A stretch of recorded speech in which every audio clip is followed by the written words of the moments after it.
Por que Ló foi morar numa caverna segundo a Bíblia? Se você também tem essa dúvida, acompanhe o vídeo de hoje, assista até o final e descubra o motivo disso.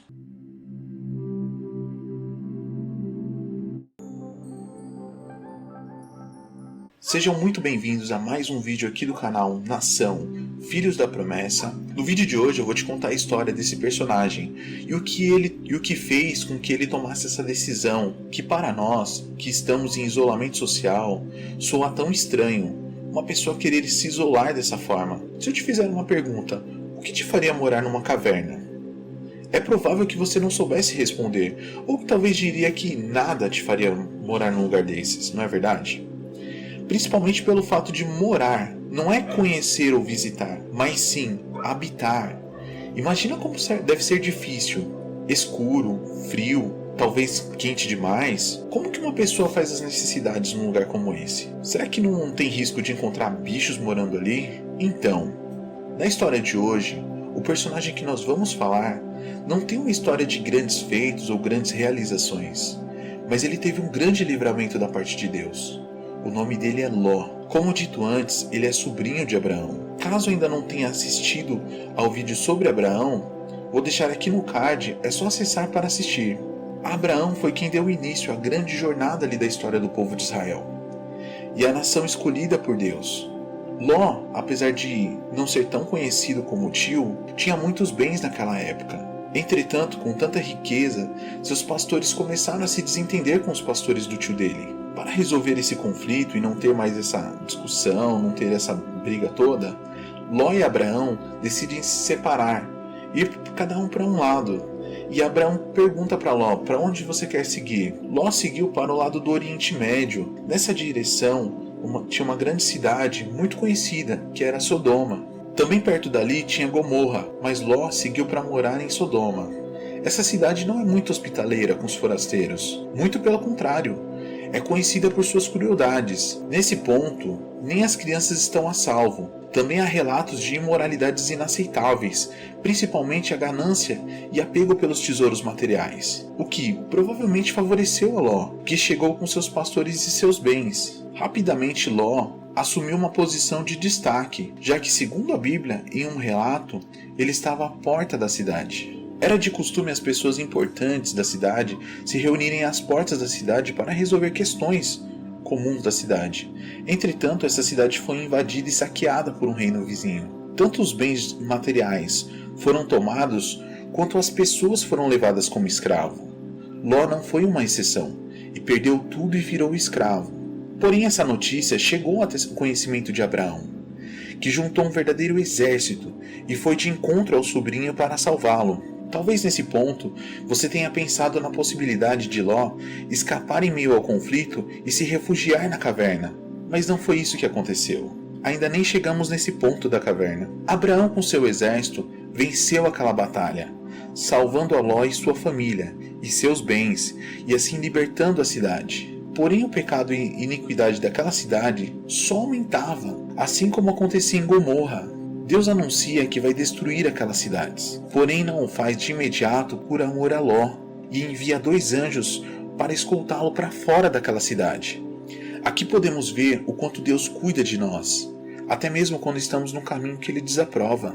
Uma vez ouvi uma frase: Deus abomina o pecado, mas ama o pecador. Essa frase não está na Bíblia, mas podemos chegar a essa conclusão através de parábolas e também de sacrifícios que Jesus fez por nós. Quando os anjos chegam à casa de Ló, contam o objetivo da visita, logo são interrompidos por batidas na porta. Isso porque são moradores da cidade que viram quando os 2 anjos entraram na casa de Ló e os querem. Ló oferece suas filhas para que não façam nada para aqueles homens. Aqui fica evidente o quanto aquela cidade afetou a Ló e que também ele não era um homem de muita fé. Os homens que estavam ali, afinal, que pai que ofereceria as próprias filhas numa situação como essa? Em um tipo de moeda de troca para que eles não tocassem ali naqueles homens, nos anjos, né? Porém, aqueles moradores que ali estavam exigindo a presença daqueles anjos, ficam cegos de repente, e os anjos pegam pela mão de Ló e botam ele para fora, para ele e toda a sua família sair daquela cidade logo. E fazem um alerta: e que não olhem para trás, Nesse ponto, também tem uma curta discussão, pois a orientação é que Ló siga para o monte, porém Ló tem medo de entrar no monte e morrer, já que se trata de um lugar santo, então segue para Zoar, que é a próxima cidade, muito próxima dali.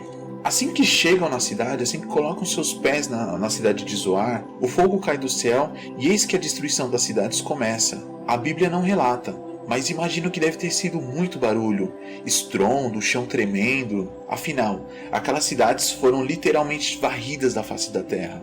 Enquanto isso acontecia, a mulher de Ló olha para trás e se torna uma estátua de sal. Aqui nesse ponto a gente pode até falar que esse foi o ponto alto da história, porque é como é conhecido, a história de Ló.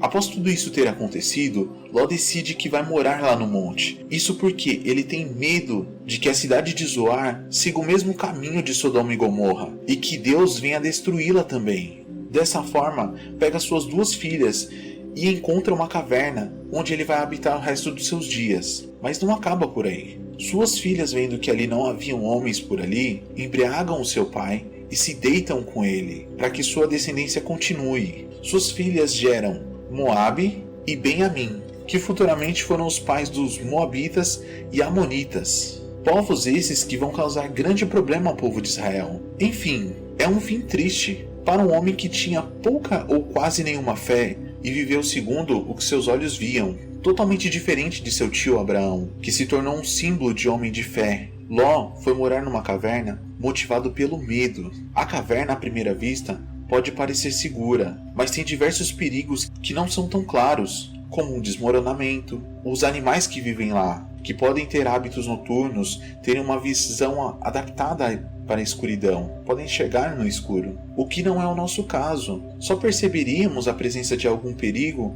quando já estivesse muito perto ou já ter alguma vítima. Não vemos esse personagem orando ou buscando a presença de Deus. Vemos apenas ele tomando decisões que teoricamente são racionais, mas que se você tem um pouco de conhecimento de Deus, já perderia total sentido. Como quando os moradores de Sodoma pedem que ele entregue os homens que estão em sua casa, no caso, os anjos de Deus. Não faço ideia o que aqueles moradores queriam, o que eles pretendiam com os anjos, mas por desespero Ló oferece suas filhas no lugar daqueles 2 homens. Quem em sã consciência ofereceria suas filhas numa situação dessas? Claro, aqui ele está temendo a ira de Deus, que é bem pior do que qualquer homem da face da terra, mas em momento algum ele se volta para Deus pedindo proteção ou livramento. Ló é um homem que é guiado apenas pela sua própria visão essa que levou ele ao caminho que no mínimo foi triste. Agora que conhecemos a história de Ló, que possamos não ser dependentes apenas de nossa visão, mas dependentes de Deus. Procure conhecê-lo, pergunte, questione, estude, reflita e cresça. Mesmo Deus livrando a Ló e sua família, a esposa dele virou uma estátua de sal. Ele e suas filhas viveram numa caverna. Sua descendência viraram grandes problemas para o povo de Israel. Ou seja, mesmo com um livramento, ainda houve consequências sobre suas más decisões. E essa história poderia ter um final totalmente diferente, mas agora serve como um exemplo de como não conduzirmos a nossa vida.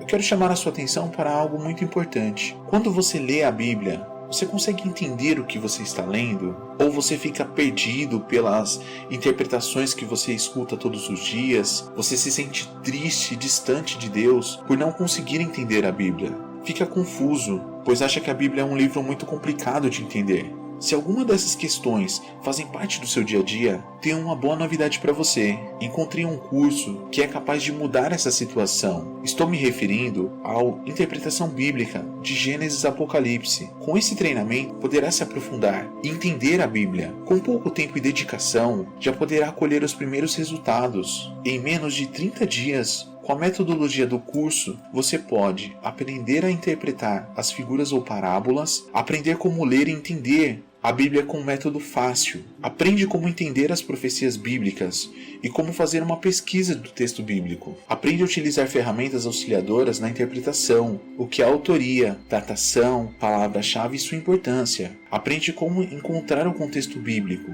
O curso é 100% online e com 7 módulos em videoaulas que podem ser assistidas pelo computador, tablet ou até mesmo pela tela do seu celular. Adquirindo hoje pelo link na descrição ou pelo comentário fixado, você ganha mais 5 super bônus premium. Esse curso tem garantia de 30 dias, e se dentro desse período você achou que não entregou o que o curso promete ou teve algum problema, você pode pedir o seu dinheiro de volta. Para mais informações, o site vai estar na descrição. Tá bom? Espero que o vídeo de hoje tenha te ajudado, espero que essa reflexão possa ser importante para a sua vida. Deixe nos comentários o que você achou da história de hoje, e se você não é inscrito ainda no canal, se inscreva para receber mais histórias da Bíblia. Que Deus abençoe a vida de vocês, um forte abraço.